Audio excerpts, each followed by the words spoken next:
నమస్తే, నేను సిరి. John 10th ఎప్పుడు వస్తుందా అని చెప్పేసి mega power star global star Ram Charan fans అయితే అందరూ ఎదురు చూసినట్టుగానే జాన్ 10th వచ్చేసింది. సో గేమ్ చేంజర్ కూడా వచ్చేసింది. ఈ సినిమా ఎలా ఉంది, అసలు ఎలాంటిది అంటే రామ్ చరణ్ గారు అందులో ఒకటి అన్ప్రెడిక్టబుల్ అని చెప్పేసి మాట్లాడడం జరిగింది. మరి ఈ సినిమా ఎలా ఉంది అనే అంశాన్ని అంటే రివ్యూని మనకు అందజేయడానికి మనతో పాటు ఉన్నారు ప్రముఖ సీనియర్ జర్నలిస్ట్ యజ్ఞమూర్తి గారు. నమస్కారం సార్. నమస్తే సిరి. సార్, సినిమా చూసారా సార్? గేమ్ చేంజర్ చూసాం సార్. ఎలా అనిపించింది సార్? యావరేజ్గా అనిపించింది సార్. మొదట్లోనే మీరు అలా అడిగితే అలాగే చెప్తాను. ఎలా అనిపించింది మీరు రివ్యూ అడిగితే రివ్యూ చెప్తాను. అసలు అదే సార్, అంటే రివ్యూ అంటే ఫ్యాన్స్ అంటే చాలా వెయిట్ చేశారు. ఎందుకంటే RRR తర్వాత వచ్చిన ఆచార్య గెస్ట్ రోల్ చేసిన కూడా సినిమా అంత ఆడలేదు.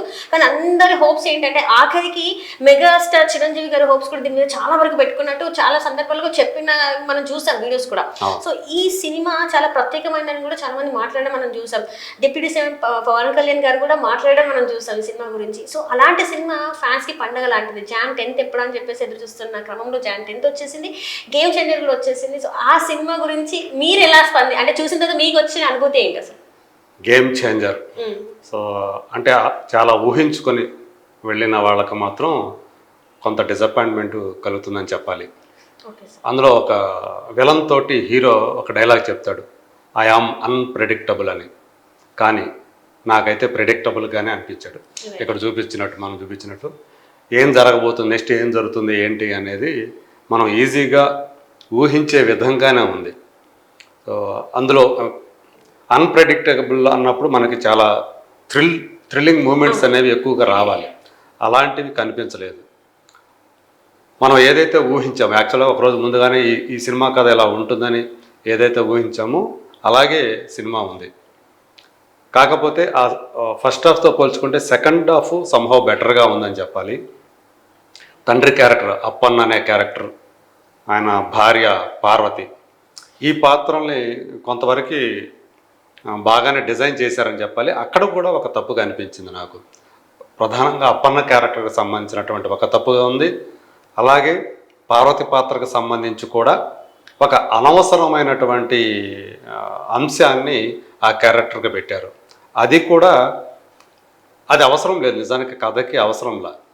మరి అట్లా ఎందుకు పెట్టారు ఏంటి అనేది అది కొంచెం ఆ స్క్రీన్ ప్లేలో కొంచెం ఇబ్బందికరంగా అనిపిస్తుంది.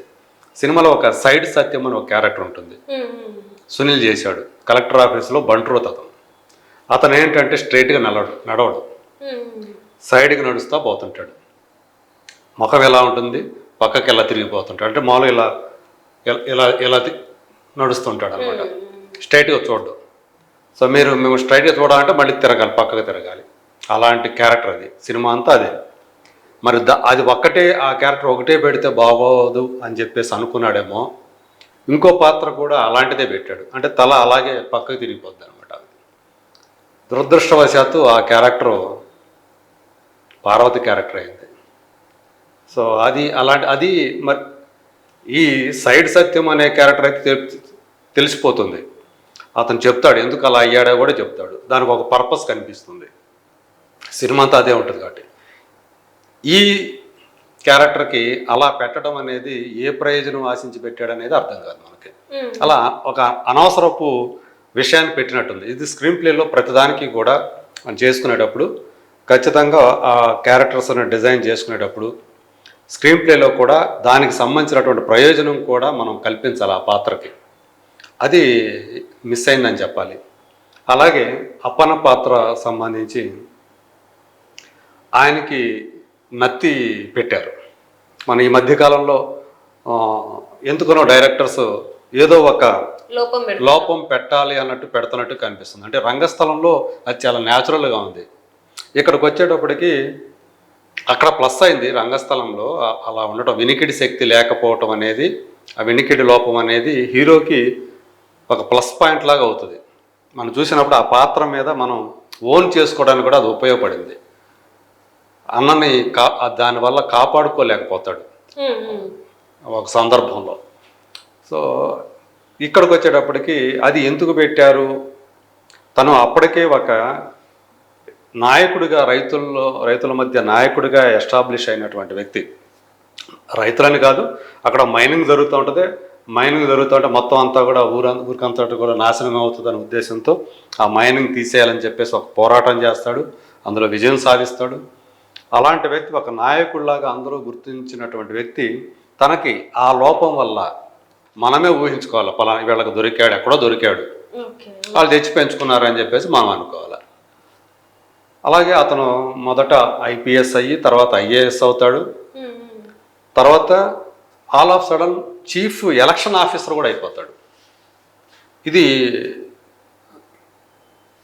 అన్ప్రెడిక్టబుల్ అయినటువంటి ఈ కథలో ఒక భాగం అనుకోవాలి. ఇలాంటి సినిమాల్లోనే సాధ్యం అనుకోవాలి. మరి ఇది రాసింది కార్తీక్ సుబ్బరాజ్, ఈ స్టోరీ రాసింది. తను కూడా ఒక డైరెక్టరే, ఒక సెన్సిబుల్ డైరెక్టరే. అతను ఆల్రెడీ ఒక సస్పెన్షన్లో ఉన్నటువంటి ఒక ఐఏఎస్ ఆఫీసరు మళ్ళీ సెంట్రల్ ఒక కమిటీ వాళ్ళు, దీనికి సంబంధించిన వాళ్ళు ఎవరైతే ఉంటారో వాళ్ళందరూ కూడా ఇతను రివోక్ చేసి మళ్ళీ వెనక్కి తీసుకోవడం నేరుగా ఎలా చీఫ్ ఎలక్షన్ ఆఫీసర్గా డ్యూటీలు ఇచ్చేస్తారు. సో అంటే ఇది సినిమాలో మాత్రమే సాధ్యమయ్యేటువంటి విషయాలుగా మనం అనుకోవాలి. ఇలాంటి కొన్ని ఈ స్క్రీన్ ప్లేలో దొరికినటువంటి లోపాలు ఈ సినిమాని కొంచెం బాగా వేగవంతంగా, ఎప్పుడైతే స్క్రీన్ ప్లే గ్రిప్పింగ్గా ఉంటుందో అప్పుడే మనకు పరుగులు పెడుతూ ఉంటుంది సినిమా. ఫస్ట్ హాఫ్ వచ్చేటప్పటికి ఆ హీరో క్యారెక్టర్ హీరోయిన్ క్యారెక్టర్ మధ్య ఆ లవ్ ట్రాక్ని ఎస్టాబ్లిష్ చేయడంతో దాంతో సరిపోతుంది మనకి. అవి కూడా అంత ఇదిగా ఆసక్తికరంగా అనిపించవు. అంటే ఇతను యాంగర్ మేనేజ్మెంట్ అనే దాంతో బాధపడుతూ ఉంటాడు రామనందన్. సో దాన్ని కంట్రోల్ పాయింట్గా దీపిక అనే క్యారెక్టర్ మనకు కనిపిస్తుంది. ఆ క్యారెక్టర్ని అమ్మాయి కియారా అద్వానీ చేసింది, చక్కగా చేసింది. గ్లామర్ పరంగా ఎక్కడా కూడా వంక పెట్టడానికి లేదు. పాటలోనే కాస్త ఎబ్బెట్టుగా, ఆ డ్రెస్సింగ్ వల్ల, కాస్ట్యూమ్స్ వల్ల కాస్త ఎబ్బెట్టుగా అనిపిస్తుంది. ఎక్స్పోజింగ్ నేను అంటాము అది కొంచెం నాకు, అంటే ఆమె క్యారెక్టర్కి తగ్గట్టుగా కాస్ట్యూమ్స్ కూడా డిజైన్ చేయాలి. ఆమె ఒక డాక్టర్, ఆమె ఒక డాక్టర్ని నువ్వు పాటల్లో అయినా సరే అలా కొరచ దుస్తుల్లో చూపించడం అనేది ఎబ్బెట్టుగా అనిపిస్తుంది.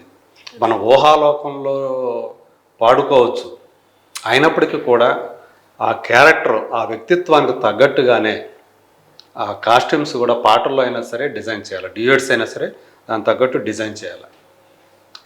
ఇలాంటివి అంటే శంకర్ మామూలుగా అయితే చాలా అన్ని డీటెయిలింగ్ ఉంటుంది ఆయనది.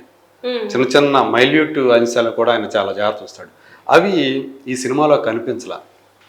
సో శంకర్ తన పట్టును కోల్పోతున్నాడు డైరెక్షన్ మీద, స్క్రీన్ ప్లే మీద అనే అభిప్రాయాన్ని ఈ సినిమా కనిపించింది. సో హీరోకి విలన్కి మధ్య ఎస్జే సూర్య, సో మోపిదేవి బొబ్బిలి అనే అతను టార్గెట్ ముఖ్యమంత్రి కావటం, దానికోసం ఎన్ని అరాచకాలైనా చేస్తాడు, ఎటువంటి పాడు పనైనా చేస్తాడు, ఎలాంటి అవినీతికైనా పాల్పడతాడు. అతనికి హీరోకి మధ్య వచ్చేటువంటి సన్నివేశాల్లో ఆ డైలాగ్స్ మాత్రం నన్ను ఆకట్టుకున్నాయి. సాయి మాధవ్ బుర్రా, సో తన రచయితగా ఈ సినిమాలో నాకు నచ్చిన అంశం ఏంటంటే డైలాగ్స్.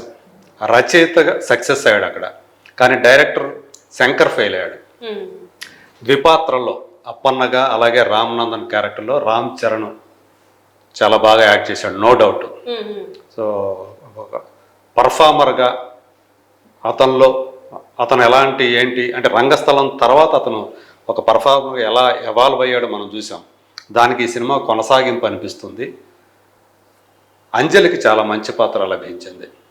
సో ఆమె ఉన్నంతసేపు కూడా చాలా అంటే matured performance.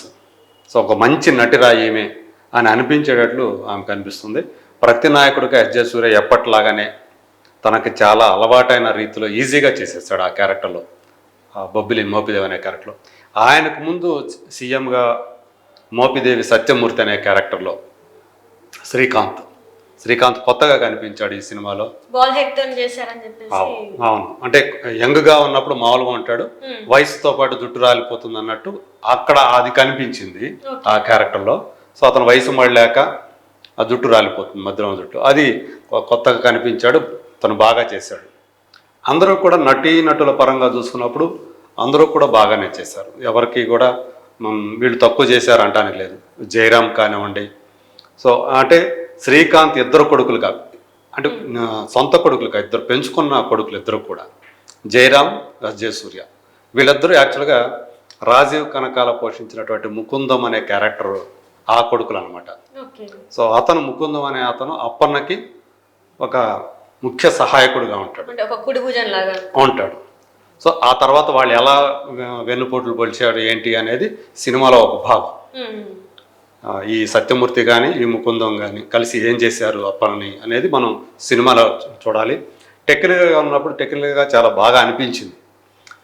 Thaman background score ఎక్కడ ఎమోషనల్ సన్నివేశాల్లో కానివ్వండి, మిగతా అన్ని చోట్ల కానివ్వండి బాగుంది. పైగా అక్కడ ఆ 20-25 మినిట్స్ ఏదైతే ఉందో ఫ్లాష్ బ్యాక్ ఎపిసోడ్లో అక్కడ మరింత ఎఫెక్టివ్గా ఆయన బాగా స్కోర్ చేశాడనే చెప్పాలి. తిరునావుకరసు సినిమాటోగ్రఫీ అది కూడా బ్రిలియంట్గానే ఉంది.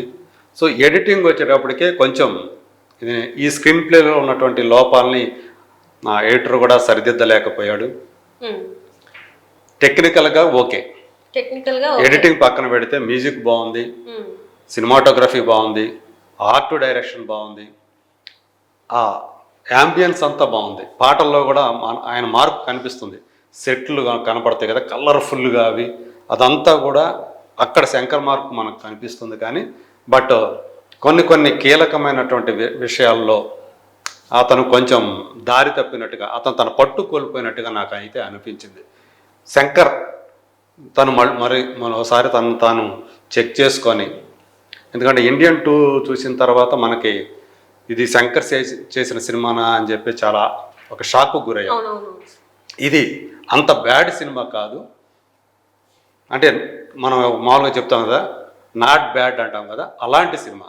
కాకపోతే సినిమాలో హీరో చెప్పినట్టు ఇది అన్ప్రెడిక్టబుల్ అయితే కాదు, ప్రెడిక్టబుల్. మనం ఊహించగలం ఏం జరుగుతుంది ఏంటి అనేది ఊహించగలం. కొన్ని డీటెయిలింగ్ విషయంలో అతను మిస్ అయిపోయాడు స్క్రీన్ ప్లేలో. అవి కూడా ఉన్నట్లయితే ఇంకా సినిమా ఇంకా ఇప్పుడు వచ్చిన దానికంటే కూడా బెటర్గా వచ్చి ఉండేది. నేను అనుకోవటం ఏంటంటే టెక్నికల్గా తమన్ అతను టాప్ క్లాస్ అని చెప్పాలి. పర్ఫార్మెన్స్ పరంగా చూసుకుంటే రామ్ చరణ్, అంజలి ఇద్దరు కూడా టాప్గా పర్ఫామ్ చేశారు. ఈవెన్ ఆ అమ్మాయి కూడా కేఆర్ అద్వానీ కూడా మరీ పాటల వరకే పరిమితం కాకుండా కొంత ఫస్ట్ హాఫ్లో కొంత ఆమెకి స్పేస్ ఇచ్చారు. ఆ అమ్మాయి కూడా చక్కగా చేసింది. మిగతా వాళ్ళందరూ కూడా అందరూ పేరు పొందిన వాళ్ళే ఉన్నారు, వాళ్ళందరూ కూడా తమ పాత్రలో రాణించారు. సో ప్లస్ పాయింట్గా చెప్పాలనుకున్నప్పుడు రామ్ చరణ్, అంజలి, అలాగే ఎస్జే సూర్య విలని, ఇవి పర్ఫార్మెన్స్ పరంగా ప్లస్. టెక్నికల్గా నేను చెప్పినట్టు సినిమాటోగ్రఫీ ఫస్ట్ బ్యాక్గ్రౌండ్ స్కోరు, తర్వాత సినిమాటోగ్రఫీ. అంటే ఓవరాల్ గా మీరు ఈ సినిమాకి ఇచ్చే రేటింగ్ ఎంత అంటారు? నేను 2.5 ఈ సినిమాకి నేను ఇస్తాను. 2.5 ఇస్తాను. అది నాకైతే అనిపించింది అది.